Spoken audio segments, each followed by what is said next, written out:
I'm delighted, really delighted, to welcome all of you here this evening to our symposium, Democracy for Sale, the Case for Fair Elections in New York. The program is sponsored by the League of Women Voters in New York City, and we have partnered with the Brennan Center for Justice at the NYU School of Law, and with DEMOS, a nonprofit, nonpartisan, public policy, research and advocacy organization. And a special thanks to the Brennan Center for underwriting this program. Campaign finance is said to be a very boring topic, the mention of which just brings about glazed eyes. But you know, that's not what I see out there, right here in this room. It's a very big issue, and I see a lot of keen interest in our topic tonight, especially recent studies from the Brennan Center and the Corporate Reform Coalition, of which DEMOS is a member, and ZOGME and other groups. According to their surveys, public sentiment seems to have shifted and now views current electoral system to be broken and in need of change. 8 out of 10 American voters, according to the Corporate Reform Coalition, agree that corporate political spending drowns out the voices of average Americans whom the League of Women Voters has been advocating on behalf of for decades. A grassroots organization, the League, was founded to make voting meaningful for not only millions of women who were enfranchised by the 19th Amendment, but for all Americans. We have achieved great things, but a lot of things still need to be done. Today we face a political system hijacked by special interest groups spending unlimited and unaccountable, unseemly sums of money, corrupting our politics and silencing the voice of Americans. We need to put democracy back into our democracy and make it for the many and not just for the few moneyed.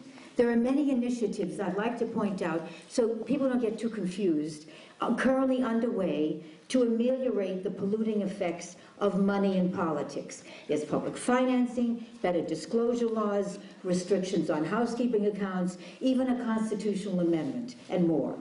Perhaps we can do all those things to bring us to a better union, but we can't do it all at the same time. And so we've opted for focusing tonight on incremental change rather than comprehensive, a great starting point. We have a highly substantive and what promises to be a very enjoyable evening. Let's start with Adam, who will tell us how we got to where we are with our broken political system of campaign finance. Adam?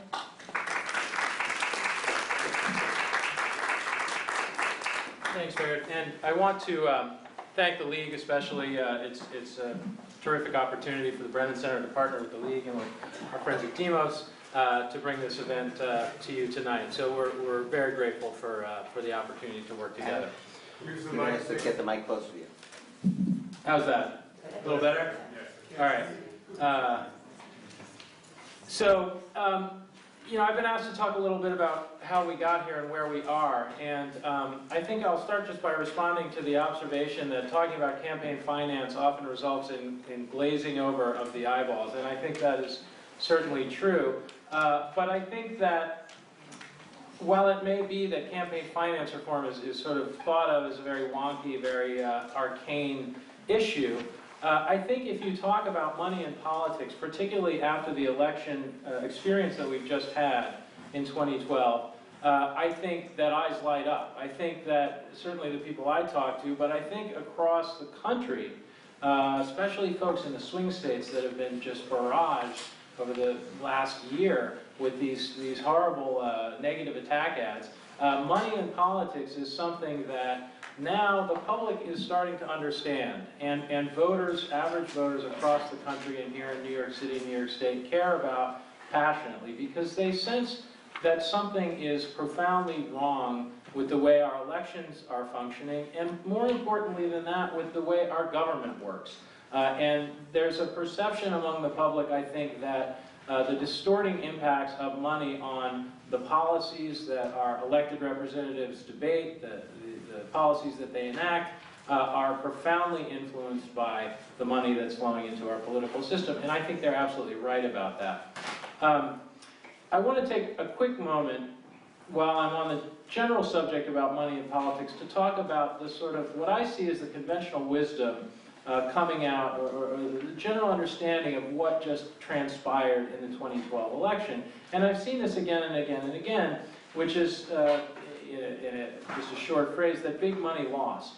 That somehow these wealthy mega donors that we read so much about and that we heard so much about in the primary season and leading up to the general election must have lost because, you know, Sheldon Adelson, who is the most perhaps widely publicized figure and largest donor in the last election, bet on or backed Mitt Romney, and he was not elected. And the Republicans didn't take back the Senate. So it must be the case that big money lost the election.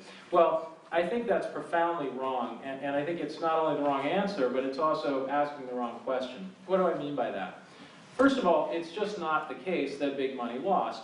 For the Democrats and President Obama to achieve the victories that they did required them to raise virtually the same amount and spend virtually the same amount of money as the other side did, and they were reliant very heavily on large donors. This wasn't a small grassroots campaign.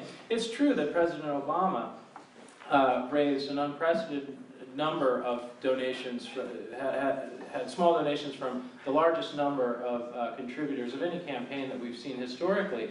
But nearly 70%, about 68% of all of President Obama's fundraising came from large donors. That's not quite as much as the more than 80% of Governor Romney's fundraising, but it's not a small amount. Everyone talks about the super PACs that were opposing the president. Well, the super PAC that was formed with the sole and exclusive purpose of supporting President Obama spent at least $65 million, most of which was raised from a relatively tiny handful of wealthy individuals that gave 6- to 7-figure donations to that super PAC. So there's big money on both sides. And what there is not on any side is a really substantial engagement of regular voters making small contributions. It's not a question of the 1% versus the 99% in terms of who funds American elections. It's not 1% of American donors, it's a fraction of 1%. And probably about 0.3% of the public which gave more than $200 in this political season. That's a tiny sliver of the American population that is responsible for the vast share of campaign money flowing into this election. So it's not true that big money lost the election. There was big money on both sides, and when you have big money betting on both sides, big money's going to win.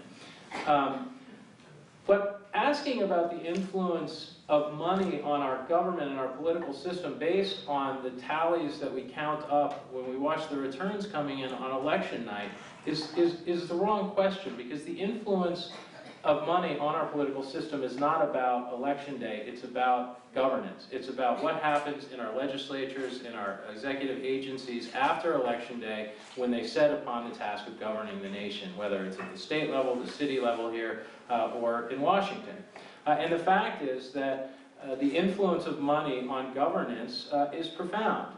Its influence is measured in which bills are taken up and which ideas are never taken up for consideration or debated. It's not a question of whether a candidate who is elected and would ordinarily have voted yes on a particular bill decides to vote no because they've been bribed by some wealthy donor. It's much more subtle than that, and it operates by influencing the types of issues that are taken up and perhaps more importantly the types of issues that are not taken up. And when we see government again and again and again failing to address the issues that matter most to average Americans, it's because the agenda is controlled by that tiny sliver of the population that's funneling that campaign cash into the system. When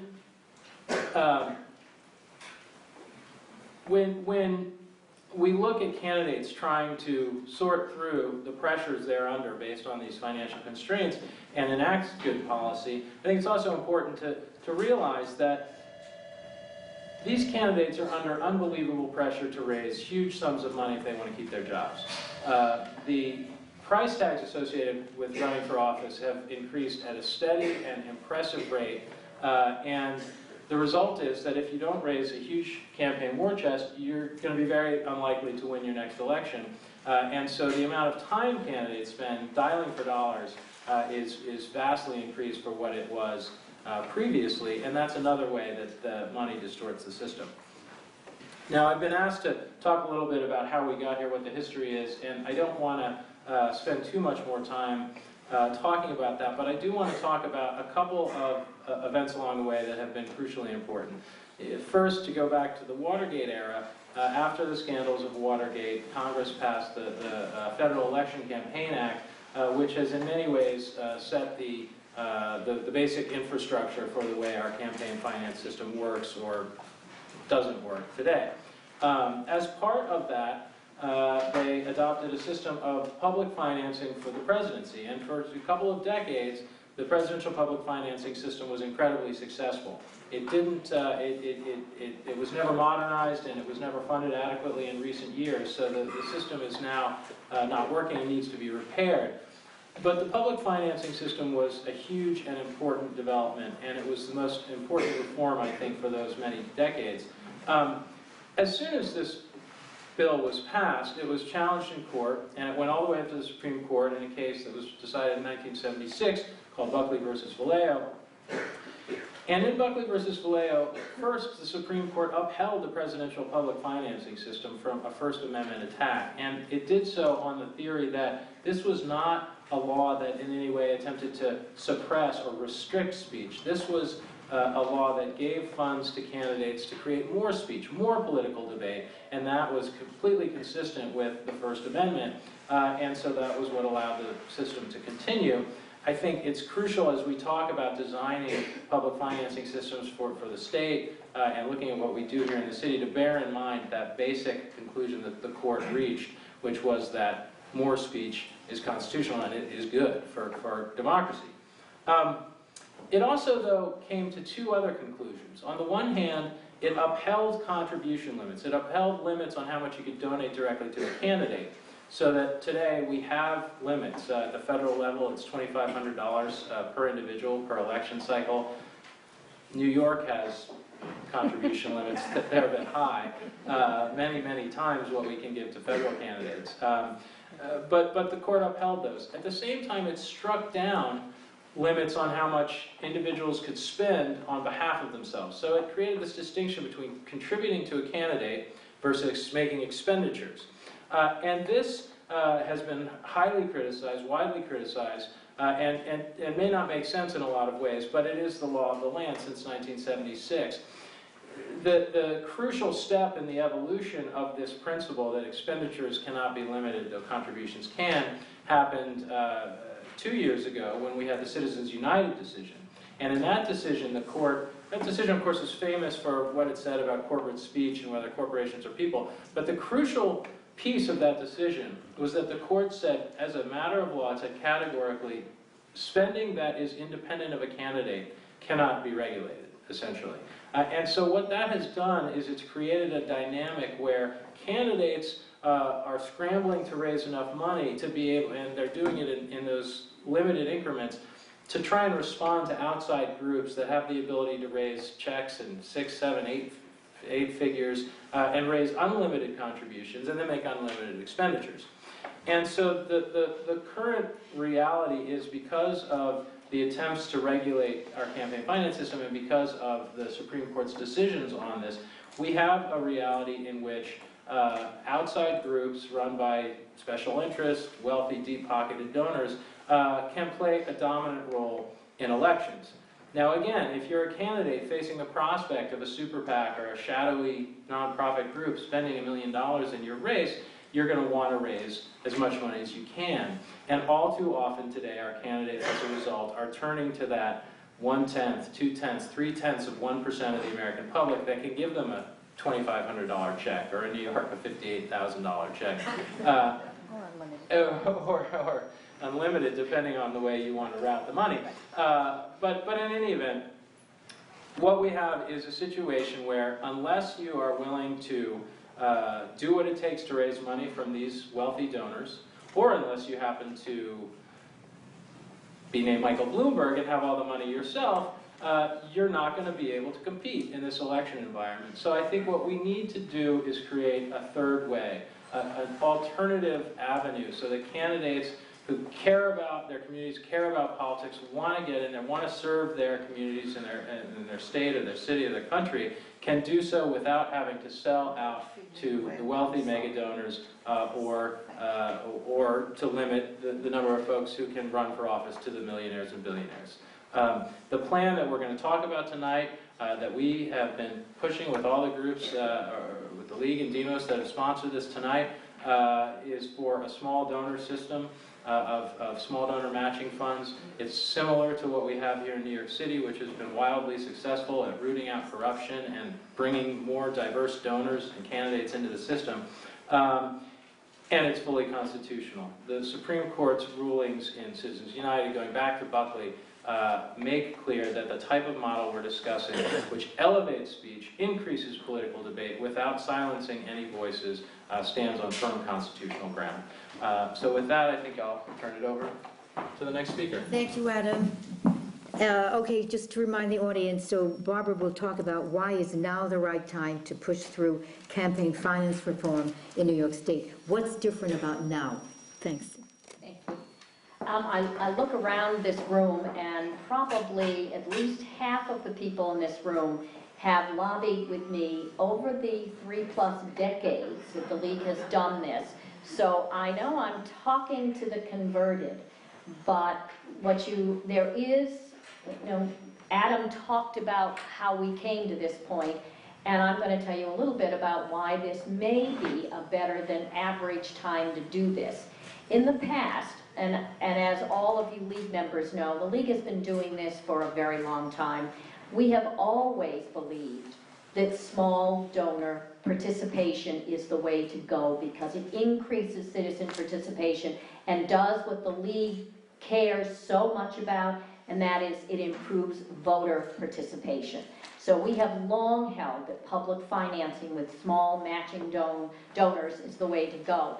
However, the atmospheric, shall we say, in Albany, and that's where I function, is in the state legislature, have never quite been even this good. And a little bit later on, we'll talk about why the realities are maybe getting a little dimmer and a little less good than we thought they might be.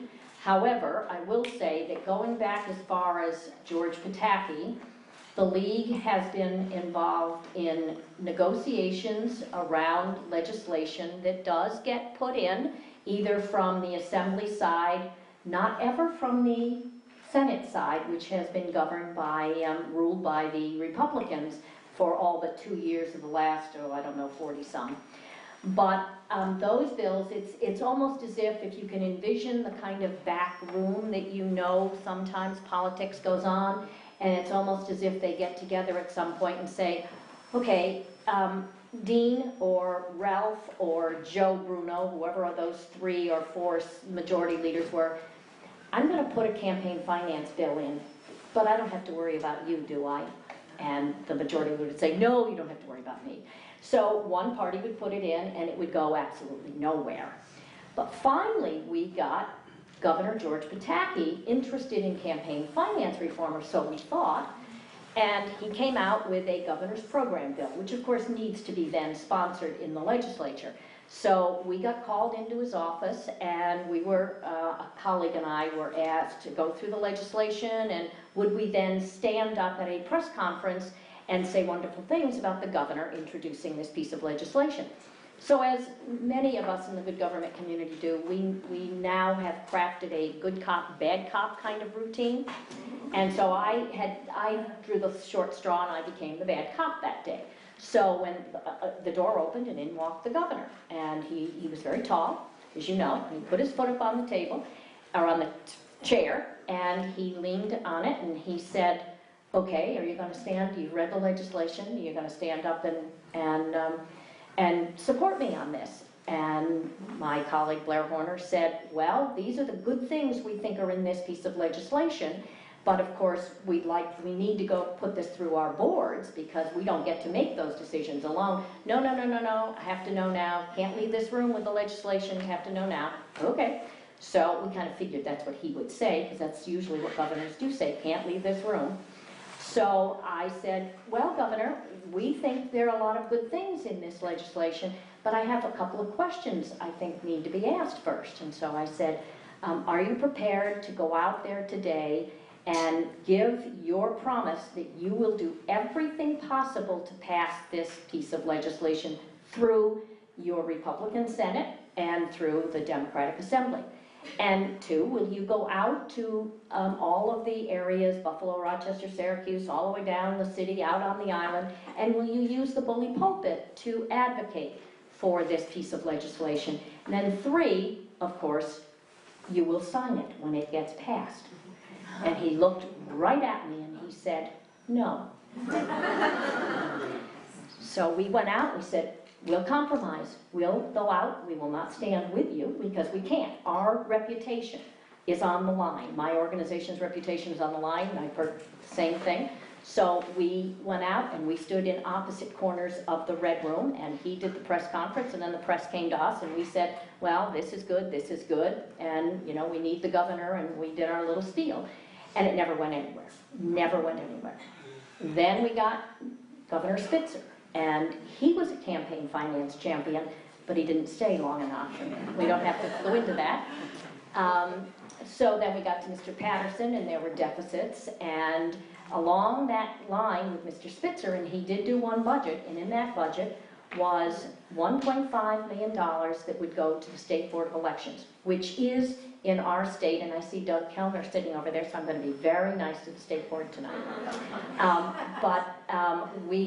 The State Board of Elections is the enforcement agency for campaign finance laws in New York State.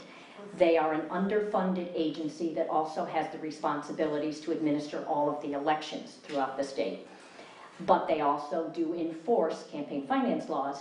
They don't have the staff to do that. In fact, at the moment, they have, and correct me if I'm wrong, but they have one investigator for the entire state of New York that investigates campaign finance issues. That $1.5 million in the budget was to give them more staff. That didn't happen well enough, quickly enough, and there were several reasons why that could have been so. But then the budget deficit got large. Mr. Patterson swept the agencies, took back the $1.5 million, and the State Board of Elections is still understaffed and has limited ability to enforce campaign finance laws. Then on the scene comes Mr. Andrew Cuomo. And the first thing he did when he ran for governor was to come out with a book that I hope all of you have read. It was his book of reforms that he used as a candidate, and in that he outlined his campaign finance reforms. He also put the campaign finance, and for those of you who don't pay wonderful attention to Albany, whatever gets in the state of the state address, and this year it'll be on January 9th, is what the governor thinks is important to him. The campaign finance reform was in the last state of the state address, and I think, in fact, it's verbatim in our program. So the governor has said in 2 different places that he intends to push for campaign finance reform. He has also said that around the state. So we're all already several steps ahead. However, and we'll talk about this later, and I shouldn't take up time right now to do that, but there are, as many of you who read the news, there's a new reality in Albany. So this is going to be a very different type of session this year, and that brings up some problems in itself, which we can talk about. But the League believes that along with public financing, there must be accountable public financing. And when we talk about accountability with that money that will be used to finance and small donors, we are talking about things like lower campaign contribution limits that Adam talked about. They are sky high in New York State. Far, far more money can be given in contributions to state assembly, state senate, gubernatorial elections, they can be given to your congressional candidate or certainly to president. We also have something in New York State, I'm not sure everybody is aware of, we have something in New York called housekeeping account, and it doesn't include cleaning supplies. It is the ability to give unlimited amounts of campaign contributions to candidates. And I have known of incidences where big donors, and we're talking about unions, businesses, insurance companies, pharmaceutical companies, you name it. There's a whole list that now JACO will be putting out. Every year they put out a list of the top donors and lobbying contributions that go out. And these big donors can present a check for $10 million, if they so choose, to either the state senate or the state assembly. Unlimited, and they do it. And this money, which is then supposed to be used for get out the vote, for taking care of campaign offices, etc., gets transferred. And of course, we think that's not a very good way to use this, but it gets transferred among the political parties to make sure that their marginals, the people that only didn't win by 75% of the vote, their marginals stay in office, because of course the game in Albany is to stay in power, and you have to keep your conference in power in order for you, the leader, to remain in power.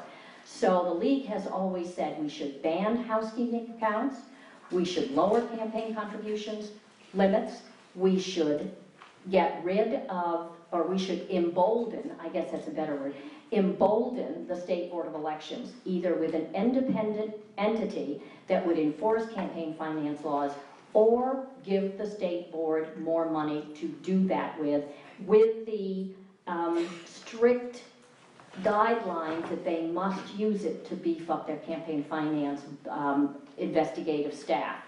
So, though we believe in public financing, we certainly think that there is a comprehensive approach that needs to happen. And we hope, because of what the governor has said, and because we know Shelley Silver has put out, he had a bill out last year that did have public financing in it, we are hopeful that with the governor's arm twisting, and it may take arm twisting, and with Shelley's agreement that this is the time to do this, that we may finally, if we can just maybe move to see that this new coalition government in Albany is willing to take this on. And we'll talk about that. So I think with that, and with every hope that the public, and I didn't mention, what I should mention, is that the League has 50 leagues statewide. And this year we have gotten a grant, and we are doing public education in over about 35 forums now around the state to educate people, because people have to understand that this is not the quote you see in papers, welfare for politicians. This is indeed why you will only get good education reform, good healthcare reform, all of the things that are important to you, whether it's your property tax, not a lot of people probably down here pay property taxes, but upstate it's a very big issue. But you will only get the things that are important to you as citizens if they don't have to use the moneyed special interests in order to get your vote and get elected to office. The other thing I really wanted to say too is I have grown up with a lot of these men and women who are in the legislature here in Albany for many, many, many years. I can tell you that they do not like having to go to over 220 fundraisers on the nights they're in session in Albany. I have had legislators tell me, when I'm not in Albany, I would love to go to a Little League game for my kid or a basketball game for my teenager or whatever it is. I do not like having to raise money every hour that I'm not actually legislating. It is something that legislators feel they have to do. They would like to be relieved of that. They would like to have time to work with their constituents and not have to cater to the big moneyed special interests.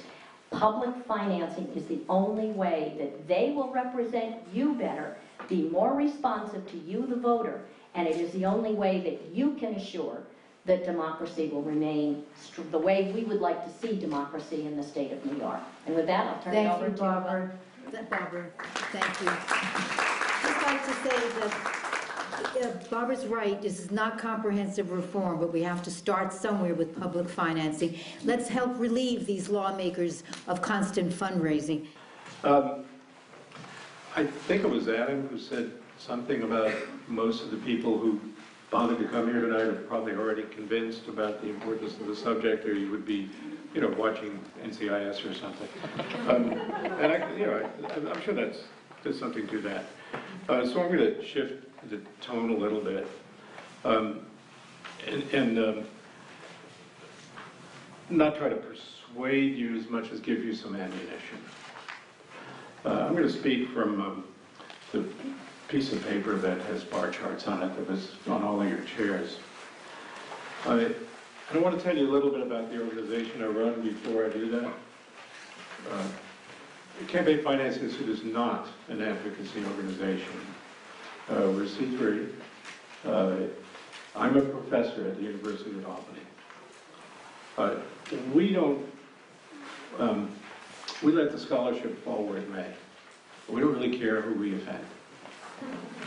And if what we put out won't pass peer review, we don't put it out. So my reputation as a professor stands behind this. This is what I'm about to tell you. The first little bar chart tells you, and this is new, just came out today, you're seeing it, you're the first people seeing it. Where did the candidates this year in New York State raise their money? How much of their money came from different sources? Last week I was able to go only through the pre-election reports. Now we can do the post-election reports. 7% of the state legislative candidates, 7% of their money came from people who gave $250 or less. 7%. 76% came either from people who gave $1,000 or more, or from organizations, businesses, limited liability corporations, and so forth. This is not new in New York State. Look a little bit below that, and you'll see 2010, it's 6% from small donors, 250 or less. You know, Adam talked about it's not really the 1%. I don't know if you can venture a guess at how many people in the entire country gave disclosed money to a candidate for Congress in the last election when we couldn't count 2012 yet. We will. We haven't done it yet. 2010, looking at 350,000 people. The entire country. Okay? Now, if you want to, the bar that has most of the money is the 1,000 and up. That's 150,000 people in the entire country. This is a country of 10 million people. Do the math. It's not 1%, it's 1/10 of 1%.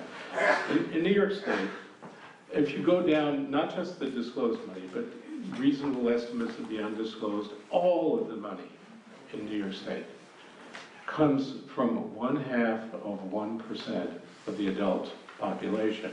Where does that stand nationally, in case you're wondering? How does New York stack up against other states? Well, the last time there was a gubernatorial election in 2006, it was at the bottom, the very bottom, 0.49%. This time it went up all the way to 0.53% for the 2010 election. You're also the first people hearing that number, because we just did that. New York crept up from the bottom to only third from the bottom. Why? Because the other two states, California and Florida, had very rich self-funded campaigns, people who had 0 donors, we only had 1 donor. But so New York is really at the bottom. And if you want to see the full study, you can just go to our website and download it. It's in a PDF, and all of the stuff that I'm about to tell you is there, and it's on the homepage, and it's under the new stuff on the right. It's this new study about New York State. And you look at this and say, you know, this is really skewed. This is telling you that basically average people aren't having much of a say, and part of the reason is that they're not playing. And you can sort of understand that.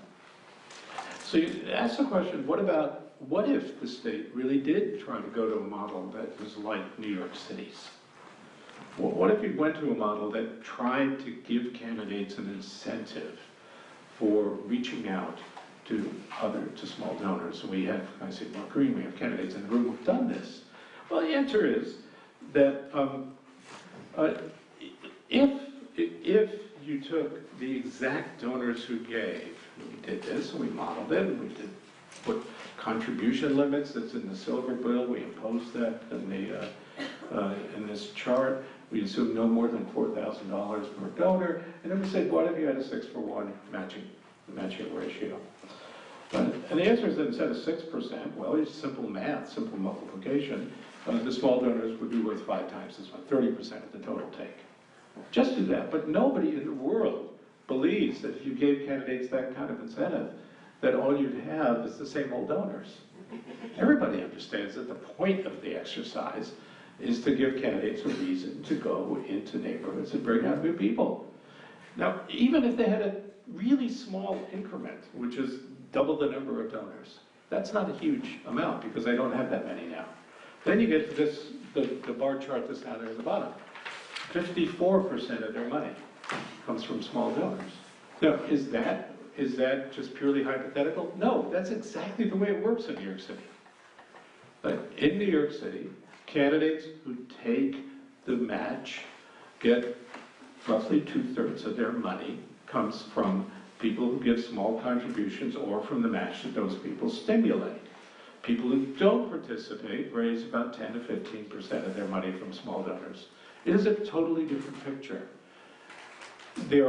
It's not only a different percent of their money, there are more people participating, 3-4 times the percentage of the people participating in city elections as do in the state assembly over the same districts. And then there's another piece of paper back there. The study we did with the Brennan Center looks like this. You can go back and get it. It's not just more people, it's different kinds of people.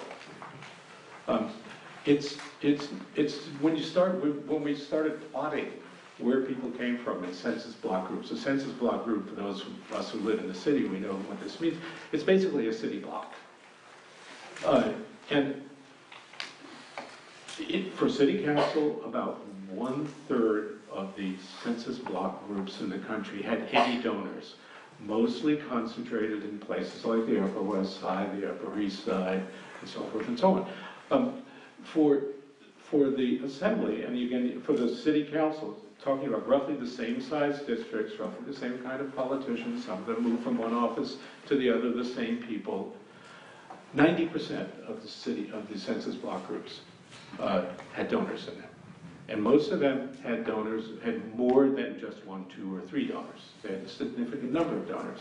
We're talking about 24 times as many people in Bedford-Stuyvesant gave to the city council and to the assembly. We're talking about 23 times as many in Chinatown. You're talking about 12 times as many in the South Bronx. You're talking about not just more people, you're talking about more diverse people. You're talking about candidates who have an incentive to meet the people in their neighborhood and ask them for $25. It is really changing. It is a fundamentally different kind of a political process, in my opinion. So I don't think there's any question that we have this one example, we know it works. It's fully constitutional. Now, what are you going to hear people say against it? They're going to say, first of all, oh, if candidates do this, they won't be able to fight the independent spenders. So incumbents won't want to do it. Well, we ran those numbers, and it turns out that every single member of the assembly but one would have been ahead with this system, not behind. Ahead, would have had more money. They just wouldn't have had so much from the big donors, but they would have had more money. More money, gosh, that must be expensive, isn't it? After all, we hear the Senate Majority Leader from the last session say it would cost $200 million a year. Well, they pulled the number out of thin air. Again, we actually did the math. we actually looked and analyzed the donors. You have on the bottom right of the page 4 different situations. One would be, you know, if it's different kinds of rules, different kinds of, is it more donors, is it not more donors? The estimate is anywhere from $1.28 per person in the state to $2.11. You're looking at $25 to $40 million. And the $40 million is a liberal estimate, or if you're a fiscal hawk, you call it a conservative estimate. The point is that it is $200 million is just pious, it's just baloney. Now, it's not my expertise to tell state budget examiners where to save $40 million. But it's hard for me to believe that in $110 billion, making political figures less beholden to certain kinds of big donors won't save more than $40 million a year. I can't believe that it wouldn't. The last thing you'll hear is that it's welfare for politicians. There's not a nickel under this program that would go to any candidate unless the candidate first asks for a contribution. That money is the public money is triggered by a private citizen's action. What this is not welfare for politicians. It's empowering and multiplying the force of small donors.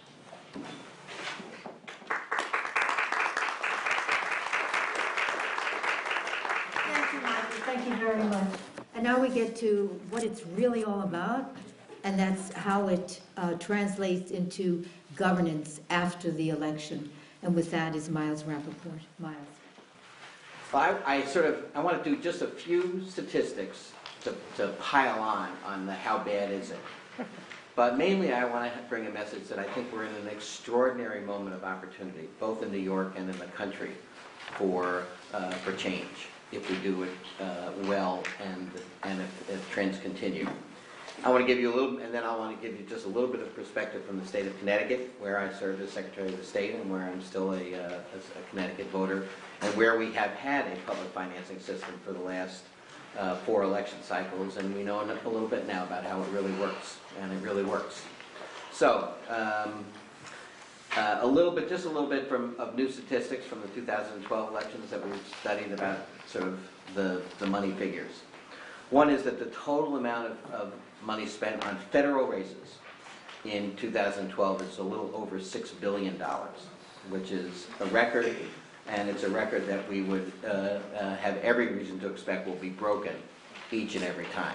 Given the stakes of national elections and the direction of the country and what would have happened had Mitt Romney been elected versus what will happen with President Obama being reelected, people who wanted it to go another way would have every reason to spend more money if they could.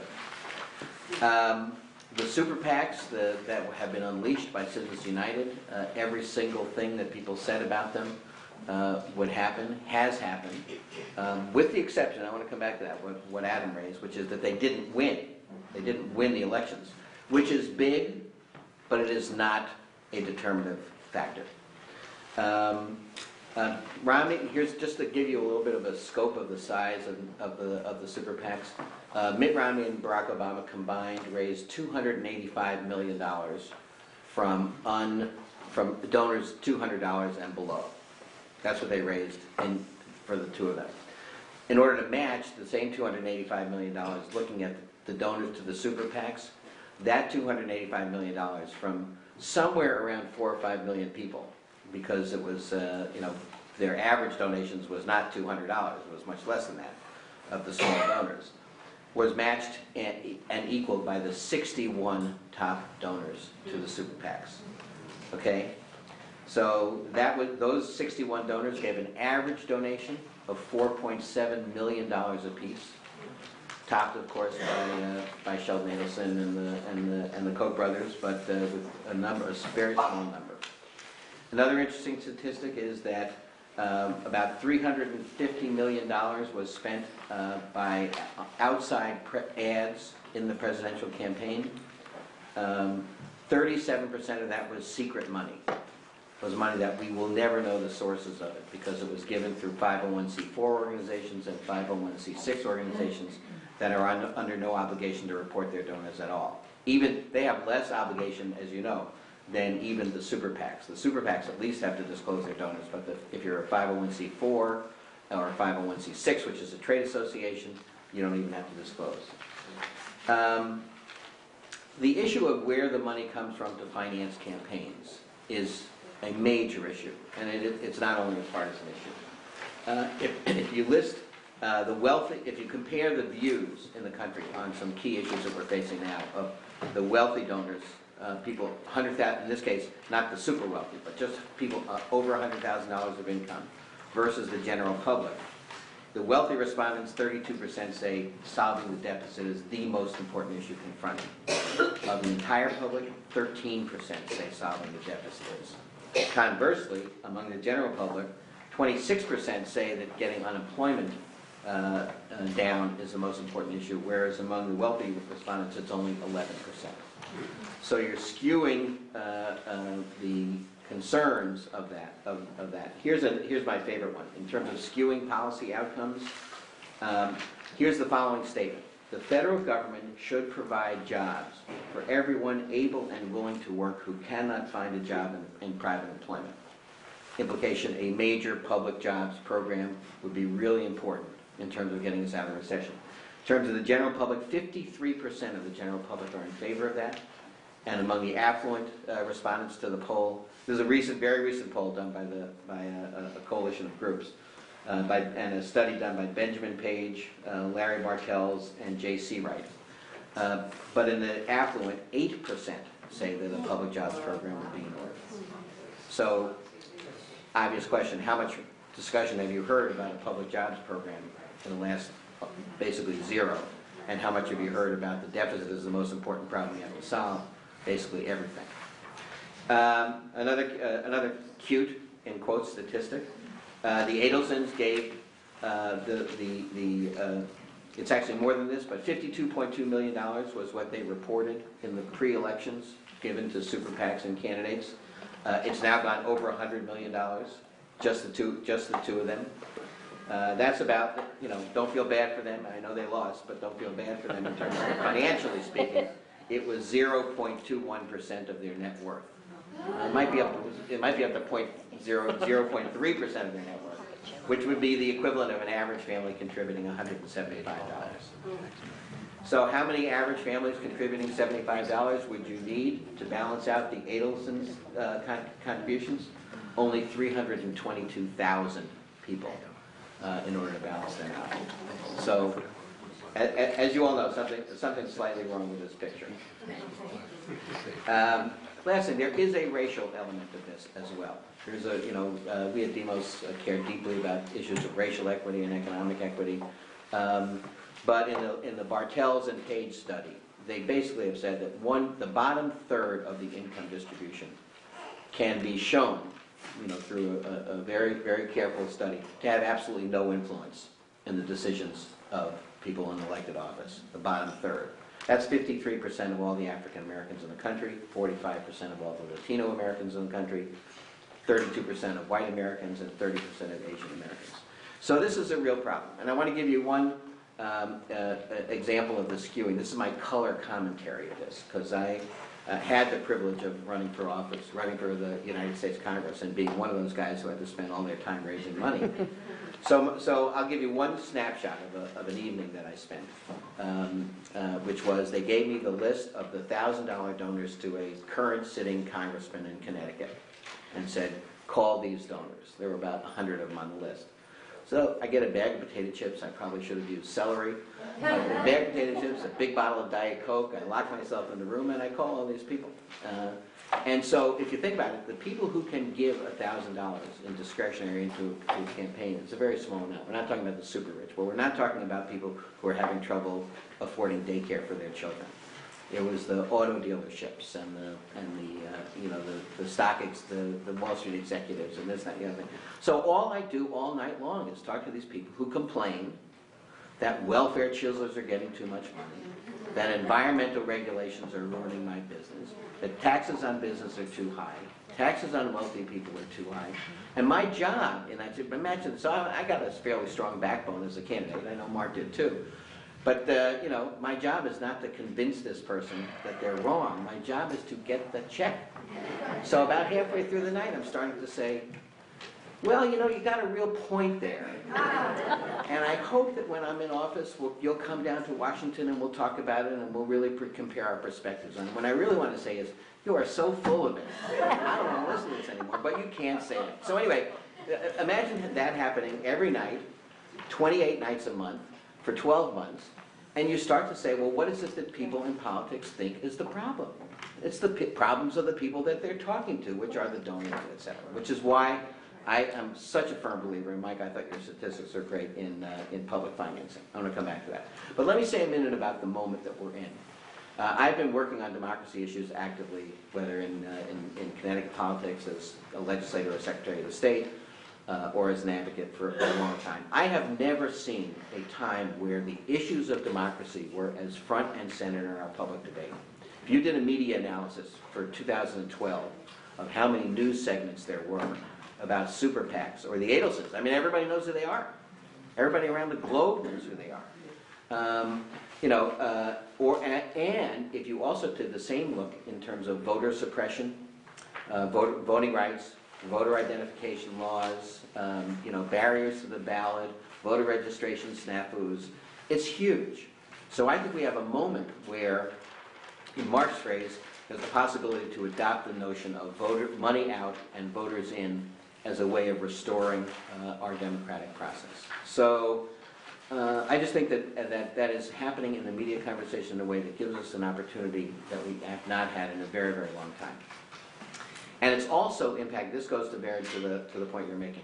It's impacting the thinking of organizations who have not been oriented towards democracy. I think people who are in the environmental movement now are finally really recognizing that you will not get changes in the greenhouse gases unless you change the campaign finance system, unless you make our democracy genuinely reflect the will of the people. And people who are in unions are now saying, who used to think we're players, so we don't really need to change the system, are now saying we are getting rolled. We are losing collective bargaining rights. We're losing our membership. We're still, you know, we're losing income for working people. And unless we change how to look at Michigan, look at what's happening in Michigan today. And so they are saying we need to get on this democracy bandwagon. Civil rights organizations who have been focused on the voting rights part of this equation, but who have not been part of the campaign finance discussion, like the NAACP, are now saying this is really happening. So Adam and I don't think I'm talking out of school anymore, we're in an extraordinary meeting in Washington on Monday that was co-hosted by the NAACP, the Communication Workers of America, the Sierra Club, and Greenpeace. All four of those organizations basically saying we are going to undertake a democracy agenda and a democracy campaign. We're going to put real money into it, real effort into it, the likes of which we have never done before, and we're going to do it together. And we want the Brennan Center and Demos and the League of Women Voters and the PIRGs and everybody to join us. And it was a stunning meeting. The four top labor leaders of the country were all there. And, you know, they got up and pledged money, pledged troops. And the Sierra Club, new president of the Sierra Club, Michael Broom, basically got up and said, we have been in a silo for way too long. We need to and will alert our members that there is no more important priority than changing the campaign finance system. So this is huge. This is a moment that at least for me, I've been waiting for a very, very long time. And we don't want to blow it. Last point, in terms of the, you know, sort of advice and counsel to New York, I want to say that based on the experience in Connecticut, it has been a sea change in how the legislature works to have public financing. The Connecticut, you know, there are lots of reasons why bills pass, and you can't just draw a direct line and say, well, when public financing is passed, then you got that. That's the reason why you got a minimum wage increase. But the Connecticut legislature is not so different of a state than New York. Passed in the last couple of years a paid family leave bill, significant increase in the minimum wage. You know, stronger, you know, a public health exchange to be ready for the, you know, for the Affordable Care Act that has universal health care attached to it. All these things, and one of the reasons was that the legislators said I didn't have to worry about the business lobbyists. The Connecticut Business and Industry Association, which is the leading bundler of campaign contributions, and some of the lobbyists who are associated with them, had tremendous power in the Connecticut legislature. I saw it all the time. But now all of a sudden, they're still there, they're still lobbying, they're still talking to people, but they don't have the power to either make or break your campaign the way they used to have. And people know it, and they act differently. And the legislature was calmer. It wasn't buzzing around with the lobbyists, racing to make sure I'm getting with it. There weren't a lot of fundraisers there were no fundraisers during the session. That's banned as part of the legislation. But even the pre-session fundraisers and the post-session fundraisers, which used to be, just didn't have the same currency. And of course the business lobbyists, God knows it would be nice if they said it in public before the bill was passed. Said, "Oh, this is so great. I was so sick of just going from fundraiser to fundraiser, dropping checks, whatever. Now I'm liberated. I can do my job." So anyway, I would say this, and a comment to Governor Cuomo and to the legislature: unless you do strong public financing in the campaign finance reform bill that's put before the voters and put before the legislature, it's not real campaign finance reform. I mean, lowering the contribution limits from the astronomical limits that New York now has to sort of, merely sky high, is not going to fundamentally change the system. And very difficult to find limits and restrictions that will really work, that will really do it. The only way to do it is to give an alternative route, as Michael said, an alternative route to candidates who want to fund their campaign. In Connecticut, it happens to be what's called the full public financing system, where you raise a threshold amount of money from private contributions, then you stop raising money, period, and you get a certain grant from the state. That's one way to do it. I think the New York City Matching Fund is another way to do it. I think there are different ways to do it that have the same impact. But anyway, I want to end on the positive note, which is that I think that for the League of Women Voters, you have been in these trenches since somewhere around 1920 or something like that, right? 1920. Give or take a decade. I wasn't there then. Institutionally speaking.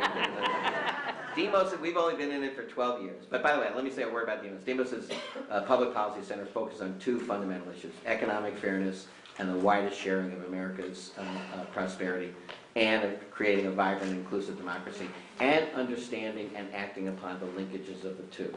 So we're delighted to be in these trenches with you, and we'll try to be as helpful as we can in New York and also nationwide.